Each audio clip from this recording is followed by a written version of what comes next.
Mental health professionals have several ethical responsibilities to their clients, the profession, and society at large. These responsibilities are typically outlined in professional codes of ethics, such as established by the American Psychological Association. These key ethical responsibilities should be given to the client in a written document for the client and counselor to sign.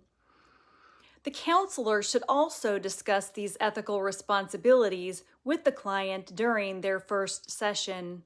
Remember, if you don't set expectations from the very beginning, you can't expect the client to adhere to the expectations.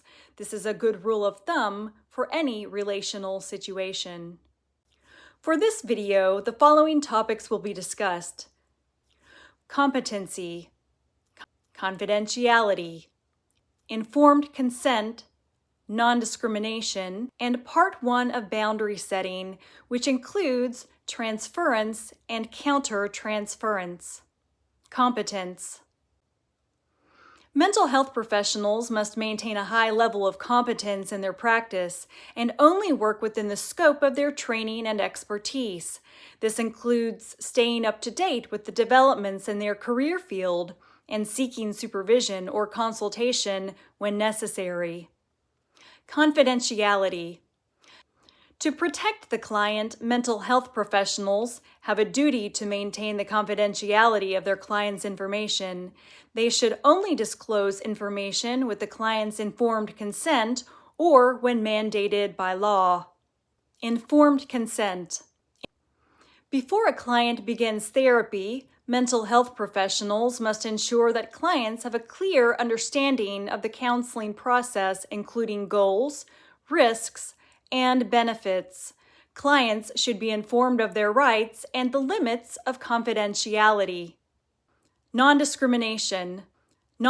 Mental health professionals should provide services without discrimination or bias based on factors such as race, ethnicity, religion, nationality, sexual orientation, gender identity, disability, or socioeconomic status. Boundaries. It's important for mental health professionals to establish and maintain appropriate boundaries with their clients to ensure a professional therapeutic relationship. This includes avoiding dual relationships that could compromise objectivity or harm the client.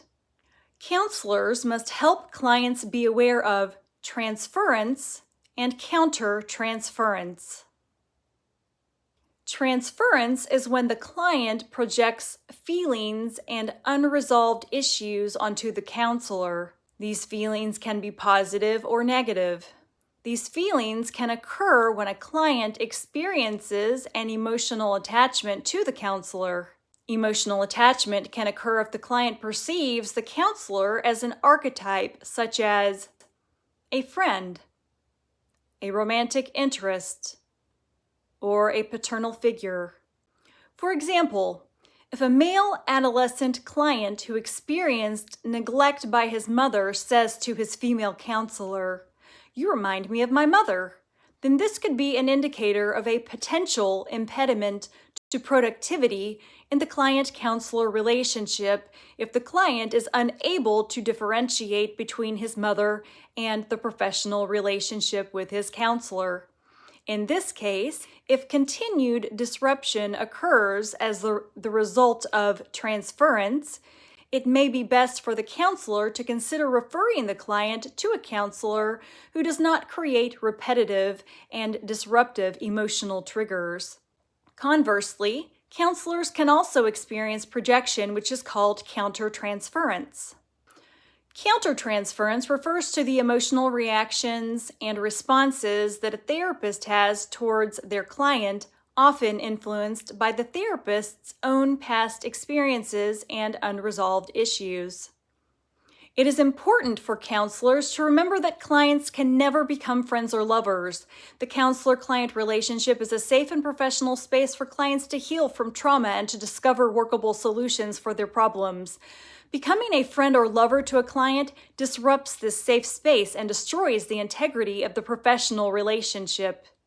If you are a counselor who is at risk of breaching this professional client-counselor relationship to become a friend or lover, then you must immediately refer the client to a qualified counselor. Do not let your personal feelings impede your professional relationship. If you begin to develop familial or romantic feelings towards a client, then you must refer the client to another qualified counselor. This is an extremely important point because the client has come to you in a state of vulnerability, and it is your responsibility to be the professional, which means not taking advantage of the situation. If you ignore this point, you are at risk for destroying your professional reputation and for causing the client additional harm. It is important for you, as the counselor, to be confident and unwavering in setting boundaries because you are the professional. These ethical responsibilities provide a framework for ethical practice and help ensure that mental health professionals uphold the highest standards of professionalism and integrity in their work. In the next video, entitled, "What are the responsibilities of a mental health professional regarding client welfare, Part 2, the following topics will be addressed: conflict of interest, cultural sensitivity, reporting obligations, advocacy, and self-care. Thank you for watching. Stay tuned.